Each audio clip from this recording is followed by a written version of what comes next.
राम राम जी दोस्तों, स्वागत है आपका एक बार फिर हमारे यूट्यूब चैनल पर। दोस्तों, अभी हम पिछले कुछ समय से देख रहे हैं, जब से वक्फ बोर्ड अमेंडमेंट की बात हुई है और उसको संसद में पारित करने के बाद जेपीसी के पास भेज दिया, जॉइंट पार्लियामेंट कमेटी के पास, कि उस पर निर्णय आखिरी वो ही करेंगे।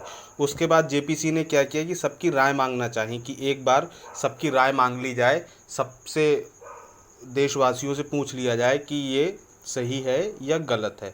उसके बाद से इस देश में जो मुसलमान कौम के ठेकेदार हैं, जो नेता हैं, जो मौलवी हैं, और जो सेकुलर नेता हैं, so called Rahul Gandhi, Akhilesh Yadav, Mamata Banerjee, DMK के स्टालिन, और जो जम्मू कश्मीर में बैठे हुए नेता उमर अब्दुल्ला, फारूक अब्दुल्ला, मुफ्तीज़ और ये सब हैं, इन्होंने क्या एक नैरेटिव गढ़ दिया कि आपका अस्तित्व खतरे में आ गया है, यानी मुसलमानों का अस्तित्व भी खतरे में डाल दिया। जबकि असली बात यह है कि वक्फ बोर्ड में संशोधन मुसलमान को मेन स्ट्रीम, मेन धारा से, मुख्य धारा से जोड़ने के लिए किया जा रहा है, क्योंकि खतरा मुसलमानों को, गरीब मुसलमानों को नहीं है, खतरा इन कौम के ठेकेदारों को है वक्फ बोर्ड में संशोधन से, कि जो अब तक ये वक्फ बोर्ड से अपनी तिजोरियां भर रहे थे, आगे वो तिजोरियां इनकी नहीं भर पाएंगी। ठीक है दोस्तों, तो उसी कड़ी में आज हम एक जो वीडियो बना रहे हैं, या जिसको लेके आपके सामने आए हैं, वो है, क्योंकि आने वाले 2 से 5 महीनों में लगभग अगली साल दिल्ली में है, और अभी महाराष्ट्र, झारखंड, जम्मू कश्मीर, ठीक, हरियाणा, यहाँ चुनाव है। तो ये चुनाव इस समय बहुत महत्वपूर्ण हो गया है, क्योंकि इस चुनाव के महत्वपूर्ण होने का एक बहुत अहम कारण ये है, वक्फ बोर्ड में संशोधन भी अभी हुआ है, तो इसका इन चुनाव पे बहुत बड़ा असर पड़ने वाला है। और कितना असर पड़ेगा ये तो हम आपके सामने ही, कुछ कुछ छवियां हमें आपको दिखने भी लगी हैं, सभी जानने लगे हैं कि इसका क्या प्रभाव पड़ने वाला है इन चुनावों पे, खासकर उन चुनावों में, उन राज्यों में जहां मुस्लिम मतदाता, या उन लोकसभा, वो माफ़ कीजिएगा, उन विधानसभा क्षेत्रों में जहां मुस्लिम मतदाता निर्णायक भूमिका में होगा। तो ये कोई दबी छुपी या चुपचाप कहने वाली बात नहीं है कि क्या होने वाला है और क्या होगा। जिस प्रकार से वक्फ अमेंडमेंट बिल का मुस्लिम नेताओं द्वारा और उनके जो धर्म के ठेकेदार हैं, जो उनके धर्म गुरु हैं, उनके द्वारा उसका गलत तरीके से प्रस्तुतिकरण किया जा रहा है, उसका इन चुनावों पे बहुत गहरा असर पड़ेगा। और ये चुनाव के जब रिज़ल्ट आएंगे, तो आपको, हमको, सभी को पता चल जाएगा कि इस वक्फ बोर्ड ने और इनके झूठे चलाए नैरेटिव ने कितना काम किया। अब आज जो हम बात करने जा रहे हैं, वो बात करने जा रहे हैं कि मुसलमानों का वोटिंग पैटर्न आखिर है क्या, मुसलमान किस प्रकार से वोटिंग करता है। ये तो चलो अभी एक बात हो गई कि वक्फ बोर्ड के नाम पर मुसलमान वोट करेगा तो अगेंस्ट सरकार करेगा। ये तो कोई दबी छुपी बात नहीं कि मुसलमान बीजेपी विरोधी है, था और रहेगा। और अगर वो बीजेपी का होना भी चाहे, विरोध में तो है, ये सब जानते हैं, अगर वो बीजेपी का होना भी चाहे तो उसको होने नहीं दिया जाता। तो उसे कौम की, दीन की, ईमान की कोचिंग दी जाती है कि तुम्हारा कैसा मुसलमान हो जो गैर मुस्लिमों का साथ दे रहे हो, और वो भी उनका जो कट्टर विरोधी हैं तुम्हारे, जबकि है नहीं, लेकिन ये नैरेटिव बनाया जाता है। ठीक, तो उसी कड़ी में हम आज बात कर रहे हैं कि जो इनका पैटर्न है, वोटिंग पैटर्न मुसलमानों का, वो क्या होता है। ठीक है दोस्तों, तो अब जो 4 से 5 राज्यों में चुनाव होना है, जिसकी घोषणा चुनाव आयोग द्वारा की जा चुकी है, और जिसमें हरियाणा, जम्मू कश्मीर की डेट भी फाइनल हो गई हैं, और दिल्ली, झारखंड और महाराष्ट्र का चुनाव इसके बाद होगा। तो अब बात कर लेते हैं दोस्तों कि इन जो राज्यों में चुनाव से किसकी सरकार बनेगी और किसकी बिगड़ेगी, ये तो लगभग हम सभी को आइडिया हो चुका है कि इनसे किसको नुकसान हो रहा है, किसको फ़ायदा हो रहा है। और चुनाव में होता ही है, चुनाव हो चाहे जीवन हो, जब किसी भी एक क्षेत्र में व्यक्ति एक जीतता है, दूसरा हारता है, किसी को खुशी मिलती है, किसी को गम मिलता है, तो ये हार जीत का, खुशी गम का, चोली दामन का साथ है, हमेशा बना रहेगा, हमेशा चलता रहेगा, कोई जीतेगा कोई हारेगा। लेकिन हार और जीत निर्णायक तब हो जाती है कि कौन आपके हक का काम कर रहा है और कौन आपके विरोध में काम कर रहा है। हार और जीत निर्णायक तब हो जाती है कि आपने जिसे चुना, कहीं गलत आदमी तो आपने नहीं चुन लिया, जो आपने आंख मूंद कर उस पर भरोसा कर लिया और बाद में वो कहानी बिल्ली और कबूतर जैसी हो जाए कि आप आंख मूंद के बैठे रहें और वो अपना काम करके चली जाए। चलो वो तो अब आगे आने वाले भविष्य में तय होगा और बाकी आप लोग खुद देखेंगे क्या होगा क्या नहीं होगा। अब बात करते हैं कि इन 5 राज्यों में चुनाव में जो हराने और जिताने का खेल खेलेंगे ये, या जो खेल होगा उसका असर देश की राजनीति पर क्या होगा। क्योंकि इन 5 राज्यों में जब इलेक्शन होंगे उनके रिजल्ट आएंगे, चूँकि पहले होंगे जम्मू कश्मीर और हरियाणा में इलेक्शन, इसका इलेक्शन का जो रिजल्ट आएगा वो इसके बाद जो 3 राज्यों में चुनाव होगा, झारखंड, महाराष्ट्र और दिल्ली, उन पे भी असर डालेगा, उन चुनावों पे भी इन नतीजों का असर पड़ेगा। ठीक। अब इन राज्यों में मुस्लिम वोटरों की संख्या कितनी है, एक मोटी मोटी एक आइडिया जो है, जो ये 5 राज्य जिनमें चुनाव होने वाला है इनमें मुस्लिमों की संख्या कितनी है। तो हरियाणा में मुसलमान है लगभग 7%। जम्मू कश्मीर में वैसे तो ओवरऑल जो मुसलमान है वो लगभग 65 से 70% है, लेकिन घाटी घाटी में जो मुसलमान की परसेंटेज है वो लगभग 95% के आसपास है। ठीक है। वही हाल महाराष्ट्र में जो मुसलमान है वो लगभग 14% के आसपास है। दिल्ली में भी लगभग 14 और 15% के आसपास है मुसलमान, और यही झारखंड में 13% के आसपास है। और चूंकि ये एक जगह इकट्ठे नहीं है, पूरे राज्य में फैले हुए हैं, तो कुछ ना कोई कई विधानसभा ऐसी सीटें होंगी जहाँ पे इनका वर्चस्व होगा। ये किसी कैंडिडेट को जिता भले ना पाएँ लेकिन हराने की क्षमता रखते हैं। ठीक। कई जगह ऐसा होगा, कई जगह ऐसी स्थिति में होंगे कि कैंडिडेट जिता देंगे, लेकिन कई जगह इनकी स्थितियां ऐसी होंगी ये भले ही जिता ना पाए लेकिन उस किसी दूसरे कैंडिडेट को हरा सकते हैं। और किस कैंडिडेट को हराएंगे? जो गैर मजहबी होगा, गैर मुस्लिम होगा और प्रो बीजेपी होगा। इनका पहला फंडा क्लियर है इनको कि कुछ भी करना है बीजेपी को वोट नहीं देना है, जो बीजेपी का समर्थक है उसको वोट नहीं देना है।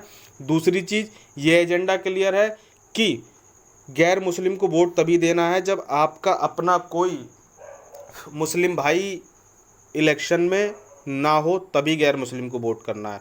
और गैर मुस्लिम को वोट करने का एक तरीका और है, वो भी उस स्थिति में कि वो पार्टी आपका समर्थन कर रही हो। ठीक है। तो बहुत सारे आंकड़े, बहुत सारे पैतरे हैं, अभी एक एक करके सब आपको बताऊंगा और किस तरीके से ये वोट करते हैं आज हम उसकी चर्चा करेंगे। और आप यदि हमारे चैनल पर पहली बार आए हैं तो हमारे चैनल को लाइक कीजिएगा, शेयर कीजिएगा और प्लीज़ सब्सक्राइब ज़रूर कीजिएगा और ज़्यादा से ज़्यादा हमारे वीडियोस को शेयर कीजिए ताकि लोगों को जानकारी इन लोगों के बारे में उपलब्ध हो सके। और अगर आपका कोई विचार है, आपकी कोई राय है तो हमें कमेंट बॉक्स में कमेंट करके ज़रूर बताइएगा। ठीक है। अब आप सब, हाँ, अब जो 5 राज्यों में चुनाव होने वाला है जिसमें सबसे कम मुसलमान हरियाणा में और सबसे ज़्यादा मुसलमान जम्मू कश्मीर में। ठीक। लेकिन आपको मुसलमानों का वोटिंग पैटर्न समझना होगा कि किस प्रकार मुस्लिम वोट करता है और किसको वोट करता है। ये बहुत इम्पोर्टेंट चीज़ है, आपको समझना बहुत महत्वपूर्ण है कि देश की राजनीतिक धुरी को इस वोट प्रतिशत के इर्द गिर्द कैसे घुमाया जाता है। यानी आप देखिए, जो मुस्लिम पूरे देश की जो प्रतिशत है आबादी का वो कितना है, अभी जो 2024 में आंकड़ा आया उसके अनुसार उनका प्रतिशत है 23। लेकिन आप ये देखिए कि देश की शायद ही कोई ऐसी विधानसभा हो या लोकसभा हो या पार्षद का इलेक्शन, पार्षद की सीट क्यों ना हो, उस पे भी ये खेल बिगाड़ने का मादा रखते हैं।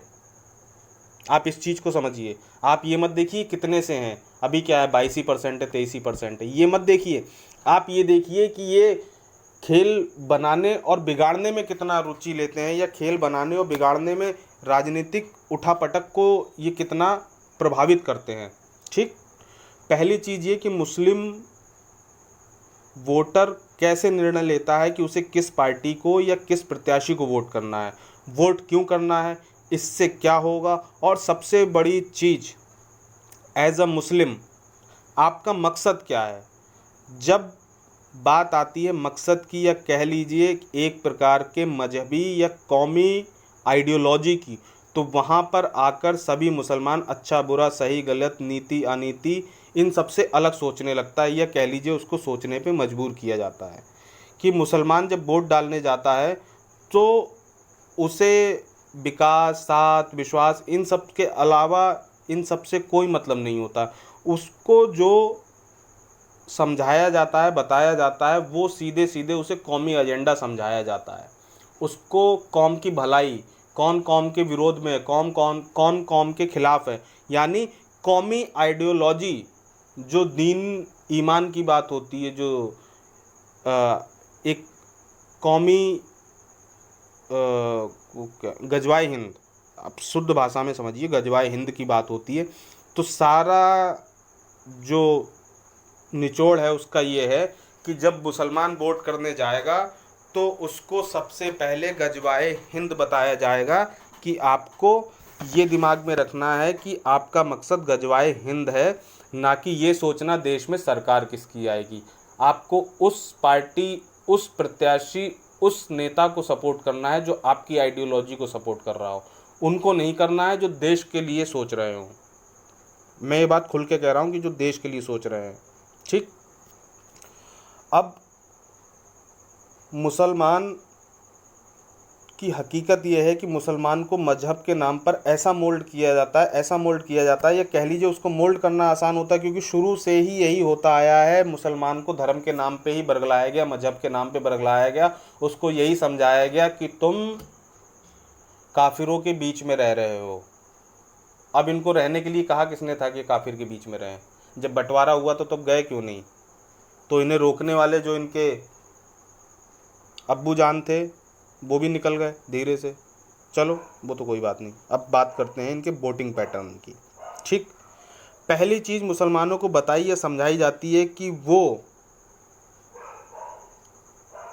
इससे पहले एक चीज़ और आपको मैं बता दूं कि वोट कैसे करेंगे, वो तो बताऊंगा ही बताऊंगा। इससे पहले एक चीज़ आपको और बता दूं कि इस डिजिटल एरा के समय में इनके पास सारा डाटा मौजूद है। जैसे सरकार के पास डाटा होता है ना, तो ऐसे ही इन लोगों के, जो इनके नेता हैं, जो इनके कौम के ठेकेदार हैं, उन लोगों के पास सारा डाटा मौजूद है। हमारी देश के किन किन हिस्सों में कितनी संख्या है, इवन किन किन सीटों पर हमारी जीत संभव है, किन किन सीटों पर हमारी हार संभव है। और गिनती का आंकड़ा यहाँ तक है कि पार्षद के चुनाव से लेकर सांसद के चुनाव तक सब कुछ निश्चित है। इनको पता है कहाँ हमारे द्वारा प्रत्याशी जीतेगा और कहाँ हमारे द्वारा प्रत्याशी हारेगा। क्लियर डेटा इनके पास अवेलेबल है। अब इसका उदाहरण आप इसी से लगा लीजिए कि जिस पश्चिम बंगाल की सीट पर 25 साल से अधीर रंजन चौधरी जीत रहे थे, कांग्रेस के लीडर ऑफ अपोजिशन भी रहे हैं, विपक्ष नेता भी रहे हैं, एक अच्छे नेता भी हैं, वो जीत रहे थे। लेकिन जैसे ही वहाँ पे इरफान पठान को ममता बनर्जी ने टिकट दिया, कांग्रेस को इन्होंने साइडलाइन कर दिया। जबकि कांग्रेस को ये अपना माई बाप समझते हैं, उसके लिए मरने कटने को तैयार हैं, उसी को केवल अपनी ये नैतिक पार्टी मानते हैं। लेकिन जहाँ बात आई कि कौम का आदमी आ गया, वहाँ पे इन्होंने कांग्रेस को भी साइडलाइन कर दिया। तो आप इससे इनका वोटिंग पैटर्न समझने के लिए एक सीट काफ़ी है। 25 साल से जो आदमी सड़क से संसद तक इनके लिए लड़ रहा था, इनको एक सेकंड नहीं लगा कि कौमी एजेंडे के तहत इनकी कौम का आदमी जब आके खड़ा हो गया, अधीर रंजन चौधरी को ऐसे निकाल के फेंका जैसे दूध में से मक्खी। तो ये दिखने में छोटा हो सकता है, ये चुनाव के दृष्टिकोण से छोटा हो सकता है, कोई हारता है कोई जीतता है, लेकिन एक ब्रॉडर प्रोस्पेक्ट में इनको देखिए, एक बड़े कहने चाहिए परिप्रेक्ष्य में, एक दूरगामी संदेश के रूप में इसे हमें समझना चाहिए कि आखिर मुसलमान वोट करता किस प्रकार है, मुसलमान वोट करता किसको है, करता क्यों है, और वोट की अहमियत वो इतनी क्यों समझता है जितनी हम नहीं समझते। हमारा वोटिंग परसेंटेज हमेशा इनसे डाउन रहता है। क्यों? क्योंकि हम दूसरों के भरोसे चलते हैं और ये अपने कौम के ठेकेदारों के भरोसे चलते हैं, जो भले इन्हें कहीं कटवा दें लेकिन ये कटने चले जाएंगे। ठीक है, तो अब पहली बात करते हैं। सबसे पहली जो इनका एजेंडा चलता है कि इनको वोट कैसे करना है और क्यों करना है। सबसे पहले एक चीज़ पर आपको विशेष ध्यान देना होगा कि मुसलमान खुद अपनी मर्जी से वोट नहीं करता, उसको वोट करने के लिए समझाया जाता है, बताया जाता है, मस्जिदों से आदेश पारित होता है आपको किसको वोट देना है। यानी बाकायदा मुसलमान जब वोट देने जाता है तो उससे पहले उसको एक तरीके का कह लीजिए फरमान जारी होता है, एक तरीके का उसके लिए दिशा निर्देश जारी होता है कि आपको इस लोकसभा क्षेत्र में, इस विधानसभा क्षेत्र में, इस प्रधान को, इस पार्षद को वोट करना है। क्यों? सारी संख्याएं तय है, कौन सा प्रत्याशी कहाँ पे कैसे लड़ेगा, ये सब कुछ तय है। तो पहले से डिसाइडेड है, इसलिए इनके पास आंकड़े पुख्ता होते हैं कि किस प्रकार वोट करेंगे, किसको वोट करेंगे, क्यों वोट करेंगे। ठीक, एक दिशा निर्देश है क्लियर कट कि आपको किसको वोट करना है। अभी हम पार्टी की तरफ नहीं जा रहे, अभी केवल ये चाह रहे हैं किसको वोट करना है। अब दूसरी बात पे आते हैं, अब बात करते हैं प्रत्याशी की, कि यदि कोई प्रत्याशी सपोज मुस्लिम प्रत्याशी खड़ा है, तो इनकी पहली प्राथमिकता है कि मुस्लिम प्रत्याशी को ही वोट देना अगर वो जीत सकता है तो। अगर इनके वोट से मुस्लिम प्रत्याशी जीत सकता है तो इनकी पहली प्राथमिकता है मुस्लिम प्रत्याशी को ही वोट देंगे, चाहे वो निर्दलीय क्यों ना खड़ा हो, किसी पार्टी से, वो भी खासकर उस पार्टी से जहां इनकी भी श्रद्धा जुड़ी हुई है तो बात अलग है। अगर पार्टी से नहीं भी है, वो निर्दलीय भी खड़ा है, तो इनकी पहली प्राथमिकता है कि ये उस व्यक्ति को वोट करेंगे जो मुस्लिम है। दूसरी चीज़, अगर किसी गैर मुस्लिम को जिताना पड़े, सपोज़ ये उतनी संख्या में नहीं है कि अपना प्रत्याशी जिता पाए, तो ये यदि किसी गैर मुस्लिम को जिताते हैं तो वहाँ पे भी इनका एक एजेंडा होता है कि आपको ये ध्यान रखना है कि उस गैर मुस्लिम से आपको किस प्रकार लाभ होगा, आपको उससे किस प्रकार का लाभ हो सकता है, पहली चीज़ आपको ये ध्यान देना है। ठीक, तब आपको गैर मुस्लिम को वोट देना है। अब आइए तीसरे नंबर पे, यदि गैर मुस्लिम प्रत्याशी जिताना ही पड़ जाए, मजबूरी है कि इनके पास कोई रास्ता नहीं है, इन्हें गैर मुस्लिम प्रत्याशी को ही जिताना है, तो वहाँ पे भी एक बहुत अंडरवेव करंट दौड़ाया जाता है कि उस प्रत्याशी को ये एहसास दिलाओ कि तुम उसकी जीत की गारंटी हो, तुम्हारा वोट ही उसको जिता सकता है, और अगर तुमने वोट नहीं दिया, अगर उसने तुम्हारी बात नहीं मानी और तुमने उसे वोट नहीं दिया तो वो हार जाएगा। ये एक टैक्टिकल माइंड गेम कि उस गैर मुस्लिम प्रत्याशी को ये एहसास दिलाना कि आप जीतेंगे तो मुसलमानों की वजह से, और तुम्हारा वोट ही उसको जिताएगा। यदि वो हार जाए तो भी उसे ये एहसास दिलाना कि आपने मुस्लिम समाज का साथ नहीं दिया, या मुस्लिम को आप अपने साथ लेके नहीं चल पाए और आप इसलिए हार गए, ताकि आगे और किसी भी चुनाव में वो खड़ा हो तो वो सबसे पहले आपके पास आए, आपको मनाने आए, आपको सलाम ठोकने आए। बेसिक बात ऐसे समझिए। तो ये टैक्टिकल प्लानिंग है। ठीक, इनको पूरा रोड मैप तैयार करके दिया जाता है कि तुम्हें क्या बोलना है, क्यों बोलना है, कैसे बोलना है। अब आ जाइए अगले चैप्टर पे। ये तो हो गया कि अगर गैर मुस्लिम को जिताना पड़े तो क्या होगा, और उसके साथ अगला पॉइंट ये है कि मुसलमानों को सिखाया जाता है कि आपके वोट से क्या हो सकता है। सबसे बड़ी चीज़, आप वोट गैर मुस्लिम को दे रहे हो ना, तो उससे होगा क्या। अब जब आप गैर मुस्लिम को वोट करेंगे, या आपका जो वोट पड़ेगा, उस एक एक वोट की कीमत ये है कि आपका एक एक वोट देश में इस्लाम को मजबूती देगा। देश को मजबूती नहीं देगा, देश में इस्लाम को मजबूती देगा। और जब सड़क से संसद तक आपके फुटप्रिंट मौजूद होंगे, यानी सड़क से लेकर संसद तक लोग आपकी आवाज़ उठाने वाले होंगे, तो लोग आपकी बातों को गंभीरता से लेंगे, नहीं तो उनको समझा दिया जाएगा। मीन्स कि जब सड़क से लेकर संसद तक आपकी बात करने के लिए भले ही गैर मुस्लिम है, वो भी आपकी बात कर रहा है, तो ये तो क्लियर है ना कि आप चर्चा का विषय हो, आपकी देश में धमक है। और अगर ऐसा होता है तो ठीक है, अगर नहीं भी होता, हमारा संख्या बल ज़्यादा होता, तो समझा तो हम लेंगे ही, और समझाने का तरीका आप सबको पता है क्या है, गजवाए हिंद, सरतन से जुदा, इसके अलावा कुछ नहीं है। ठीक, तो ये इनकी बेसिक टैक्टिकल आइडियोलॉजी है, एक पैटर्न है। अब बात करते हैं, और वो आपने देखा भी अभी महाराष्ट्र में जैसे ही लोकसभा चुनाव हुए और वक्फ बोर्ड अमेंडमेंट की बिल आई, शिवसेना जब उस पर खड़ी नहीं हुई तो मुसलमानों ने ही मातोश्री के आगे जाके हंगामा काटा। क्यों? क्योंकि आपने हमसे वोट मांगा और हमारी हित की बात नहीं की। तो ये जो सारे पॉइंट हैं, मैं आपको उसी तरीके से समझा रहा हूँ कि मुसलमान जो वोट करता है, जो वोटिंग पैटर्न है उसका, वो किस हद तक कैसे कैसे सोच कर वोट करता है। ठीक, तो वो इसलिए ज़रूरी है। अब बात करते हैं कि प्रत्याशी हो गया, गैर मुस्लिम को क्यों जिताना है, अगर प्रत्याशी अपना है, मुस्लिम है, तो उसे क्यों जिताना। अब बात करते हैं पार्टियों की, मतलब एक बिना पार्टियों के गैर मुस्लिम हो गए। अब बात करते हैं पार्टियों की। यदि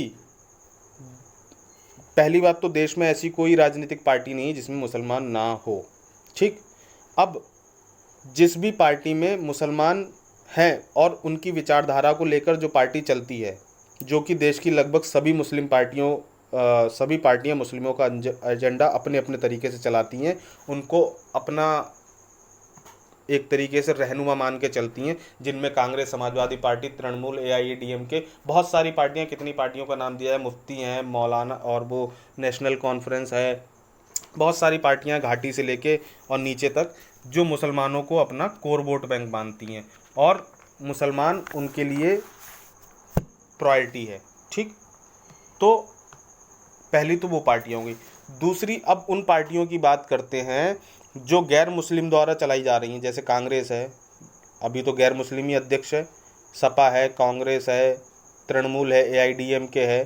तो इन पार्टियों में जो गैर मुस्लिमों द्वारा चलाई जा रही हैं लेकिन सेकुलर लोग चला रहे हैं, यानी मुस्लिम विचारधारा का समर्थन करने वाले लोग चला रहे हैं, तो मुसलमान इन पार्टियों को अपना मानता है और ये कह लीजिए कि इनसे इसीलिए जुड़ा है कि ये उसका समर्थन करते हैं, उसकी विचारधारा का समर्थन करते हैं। ठीक, ये हो गई पार्टियों की बात।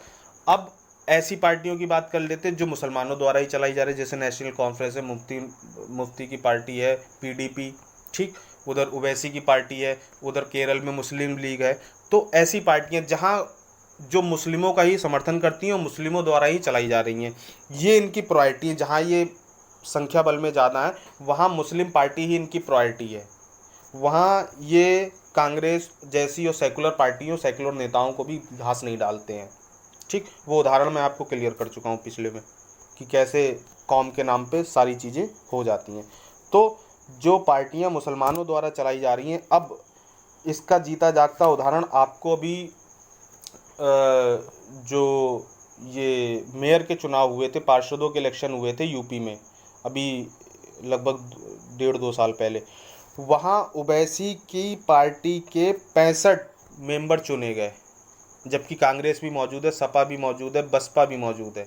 उसके बाद भी ओवैसी की पार्टी के 65 पार्षद चुने गए और ओवरऑल जहाँ जहाँ मुस्लिम बहुल्यता थी वहाँ वहाँ ओवैसी की, क्योंकि ओवैसी ने लगभग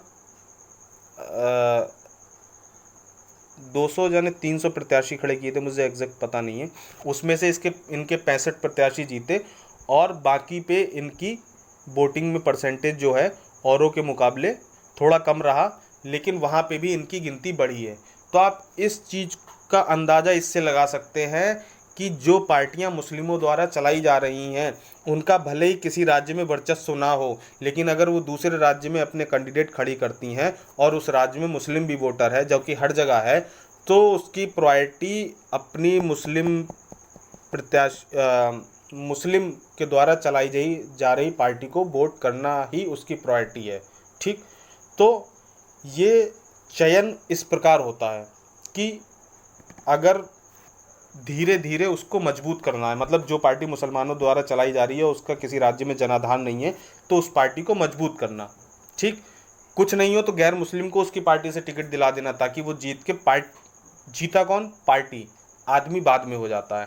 तो एक तो एजेंडा ये चलाया जाता है कि उन पार्टियों का ही चयन करना है और उन पार्टियों को ही जिताना है। ठीक, अब जिन पार्टियों को मुसलमानों का या जिन पार्टियों को केवल मुसलमानों का ही सपोर्ट है, उन्हें भी ये प्रत्याशी को देखकर वोट करते हैं। यानी जो पार्टियां केवल मुसलमानों के सपोर्ट से चल रही हैं वहाँ भी प्रत्याशी देखते हैं। यदि मुस्लिम बहुल, एक उदाहरण आपको ऐसे देते हैं, यदि मुस्लिम बहुल क्षेत्र में कोई प्रत्याशी मुसलमान खड़ा है तो वही जीतेगा, और यदि उसी मुस्लिम बहुल क्षेत्र में कोई ऐसा प्रत्याशी खड़ा है, जैसे कांग्रेस से सपा का प्रत्याशी खड़ा है और एक प्रत्याशी कांग्रेस और सपा का मुस्लिम बहुल क्षेत्र में प्रत्याशी खड़ा है लेकिन गैर मुस्लिम खड़ा है, ठीक, और वहाँ संख्या बल इनका इतना है कि ये चुनाव जिता सकते हैं, तो इनकी प्रायोरिटी भले ही वो मुस्लिम कैंडिडेट निर्दलीय हो उसको जिताएंगे। और ठीक उसके उलट जहाँ इनका संख्या बल कम है, जहाँ इनका संख्या बल इतना नहीं है कि ये किसी मुस्लिम प्रत्याशी को जिता सकें, और वहाँ मुस्लिम प्रत्याशी भले ही किसी ऐसी पार्टी से खड़ा हो जहां इनकी विचारधारा उससे मिलती है। यानी आप इसको ऐसे समझिए जैसे दो मुस्लिम प्रत्याशी हैं, ठीक, एक सपा से है एक बसपा से है, ठीक। अब सपा से जो मुस्लिम खड़ा है और बसपा से जो मुस्लिम खड़ा है, तो ये वहाँ पे ये कैलकुलेट करते हैं कि कौन से प्रत्याशी की जीतने की संभावना है ज़्यादा। अगर सपा के प्रत्याशी की जीतने की संभावना है ज़्यादा तो ये सपा के प्रत्याशी को वोट दे देंगे, और अगर बीएसपी के प्रत्याशी की जीतने की संभावना ज़्यादा है तो ये बीएसपी के प्रत्याशी को वोट दे देंगे। दूसरी चीज़, अब इसको दूसरे तरीके से समझिए, सपा बसपा कांग्रेस तीनों के प्रत्याशी खड़े हैं, ठीक, और वहाँ पे इनका आंकड़ा ये कहता है कि ये पार्टी मतलब ये मुसलमान कैंडिडेट नहीं जिता पाएंगे, जिसमें से 2 मुसलमान कैंडिडेट एक हिंदू कैंडिडेट है। सपोज कांग्रेस के पास हिंदू कैंडिडेट है और सपा और बसपा का मुसलमान कैंडिडेट है, तो ये कांग्रेस के गैर मुसलमान को जिता देंगे, यानी कांग्रेस के टिकट पर जो गैर मुस्लिम लड़ रहा है ये उसको जिता देंगे। ये सपा बसपा से खड़े हुए मुसलमान को नहीं जिताएंगे। क्यों? इनका सीधा सीधा ध्येय है कि अगर पार्टी मजबूत हो रही है तो पार्टी मजबूत करो, अगर विचारधारा मजबूत हो रही है विचारधारा मजबूत करो, और अगर आपका मुस्लिम प्रत्याशी मजबूत हो रहा है तो उसे मजबूत करो। हर हाल में वर्चस्व हमारा मजबूत होना चाहिए, ठीक है। तो ये इनका वोटिंग पैटर्न है दोस्तों। चाहे गैर मुस्लिम प्रत्याशी इन्हें जिताना पड़े, उस पार्टी का सपोर्ट करना पड़े, अब या ऐसी जगह जहां ये ना तो गैर मुस्लिम को ही जिता पा रहे हैं और ना ही ये सपोज कांग्रेस का कोई प्रत्याशी खड़ा है गैर मुस्लिम प्रत्याशी, ये उसको भी नहीं जिता पाएंगे, और सपा से भी कोई कैंडिडेट खड़ा है ये उसको भी नहीं जिता पाएंगे। तो ये क्या करेंगे, ये वोटिंग पैटर्न अपना ऐसा कर देंगे कि जो व्यक्ति जीतने वाला होगा उसको हराने में पूरा जोर लगा देंगे। सपोज बीजेपी का कोई हिंदू प्रत्याशी खड़ा है तो ये उसको हराने के लिए एड़ी चोटी का जोर लगाएंगे, खुद नहीं जीतेंगे लेकिन उसको हराने के लिए एड़ी चोटी का जोर लगा देंगे। तो ये इनका वोटिंग पैटर्न है, और ख़ासकर वहाँ पर इनका वोटिंग पैटर्न सबसे ज़्यादा कामयाब हो जाता है जहाँ गैर मुस्लिम और प्रो बीजेपी लोग हैं। इसलिए सड़क पार्षद से लेके सांसद तक के चुनाव में इनका सीधा और बड़ा साधारण फार्मूला है कि सब चीज़ डाटा इनके पास अवेलेबल है, कहाँ पे इनका संख्या बल किसे जिता सकता है, इनका संख्या बल किसे हरा सकता है, किसको हरा के फ़ायदा मिलेगा, किसको जिता के फ़ायदा मिलेगा, कौन हमारी बातें पूरी करेगा, कौन हमारी मांगें पूरी करेगा। केवल और केवल ये इनका वोटिंग पैटर्न इसी पे काम करता है। और जो हम घाटी की बात कर रहे हैं, घाटी में अब आप ऐसे ही देख लीजिए, जो राशिद है जिसको अभी बेल मिली है, क्या राशिद ऐसा आदमी कोई समाज सेवक है? नहीं है ना। ये सब जानते हैं कि जिस राशिद को अभी बेल मिली है वो कोई समाज सेवक नहीं है, आतंकवादी है। एनएसए ने उसको गिरफ्तार किया, लेकिन वो चुनाव लड़ता है, वो भी चुनाव जीत जाता है। और एक तमिलनाडु में अन्नामलाई आईपीएस, वो चुनाव लड़ता है, वो चुनाव हार जाता है। तो ये चुनाव क्या हार जीत का कारण ऐसे ही बन गए? नहीं, इनका सीधा सीधा फॉर्मूला है कि जो प्रो मुस्लिम बात करेगा, जो प्रो मुस्लिम एजेंडे को हवा देगा, जो इस्लाम को नमस्कार करेगा, जो टोपी पहनेगा, जो मज़ार पे मत्था टेकेगा, उसको ये अपनाएंगे। और जो केवल हित साधने की बात करेगा उसको नहीं अपनाएंगे, क्योंकि इन्हें हित से मतलब नहीं है, इन्हें किसी संविधान से मतलब नहीं है। इनका सीधा सीधा मतलब है केवल हमारा गजवाए हिंद का एजेंडा कैसे मजबूत हो, ठीक।